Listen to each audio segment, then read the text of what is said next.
ঝুঁকিপূর্ণ নৌপথ ছাড়া নিরাপত্তার স্বার্থে আগ্নেয়াস্ত্র রাখার অনুমতি না থাকায় এমভি আবদুল্লাহ জাহাজে আর্ম গার্ড রাখেনি কর্তৃপক্ষ।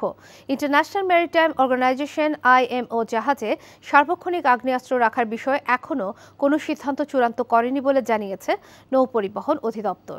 রিপোর্ট করছেন শামসুল হক হায়দরি, ক্যামেরায় ছিলেন এনামুল হক।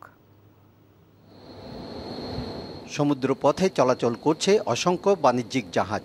এর মধ্যে কোনো কোনো জাহাজ পড়ে জলদস্যুর কবলে। যদিও ঝুঁকিপূর্ণ এলাকায় নিরাপত্তা নিশ্চিতে জাহাজে আর্ম গার্ড রাখার সুযোগ আছে। সম্প্রতি জলদস্যুর কবলে পড়া বাংলাদেশি জাহাজ এমভি আবদুল্লাহ কেন সশস্ত্র নিরাপত্তা ছিল না সেই প্রশ্ন উঠেছে। এই ঈদে দেশ জুড়ে কেনাকাটার ফুর্তি হবে শুধু বিকাশে, সাথে ডিসকাউন্ট কুপন, ইনস্ট্যান্ট ক্যাশব্যাক। ঝুঁকিপূর্ণ এলাকা ইন্টারন্যাশনাল যেই নর্মস আছে সেই অনুযায়ী এটা ডিক্লেয়ার করা হয়। এটা কি হাই রিস্ক এরিয়া নাকি এক্সটেন্ডেড হাই রিস্ক এরিয়া। যদি হাই রিস্ক বা এক্সটেন্ডেড হাই রিস্ক এরিয়া হয় তো সেক্ষেত্রে জাহাজে বিভিন্ন ধরনের প্রিকশন নেওয়া হয়।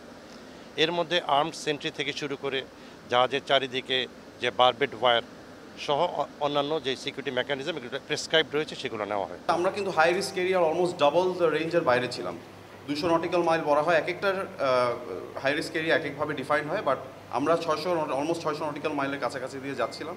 সেই জায়গাতে আসলে গত 8-9 বছরে এই নর্মসটা অ্যাক্টিভেট হয়নি যেখানে আর্ম গার্ড নেওয়ার কোনো বিষয় আসতো।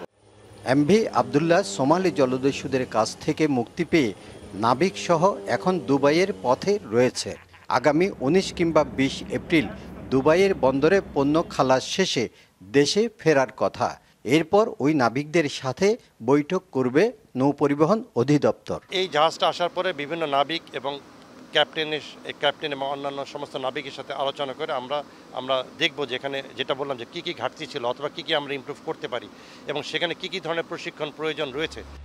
সোমালিয়া উপকূল, মালাক্কা প্রণালী, ভূমধ্যসাগরে জর্ডান ও সিরিয়া উপকূলকে সমুদ্রপথে ঝুঁকিপূর্ণ এলাকা হিসেবে বিবেচনা করা হয়। শামসুল হক হায়দরি, NTV নিউজ, চট্টগ্রাম। পৃথিবীর কোনো দেশে কোনো নদী হয়তো এত সহজে বয়ে যায় না। বুঝিয়ে দাও। রাধুনী নিবেদিত নাটক বুনো ফুল ও ভাঙা ফুলদানি। তুমি শান্ত নদীর কুল ভেঙে গড়ছো আবার। রচনা নাসির খান, পরিচালনা সেলিম রেজা। ফুলদানি হবে নিমতিয়াজ সাহেব। আমি তো একটা ভাঙা ফুলদানি। দেখবেন ষষ্ঠ দিন বাংলাদেশ সময় রাত 9:15 এবং নিউ ইয়র্ক স্থানীয় সময় সকাল 11:15 NTV-তে। রাধুনী রেডিমিক্স মাংসের মশলা, ব্যাস হয়ে যাবে ঝটপট দারুণ রান্না।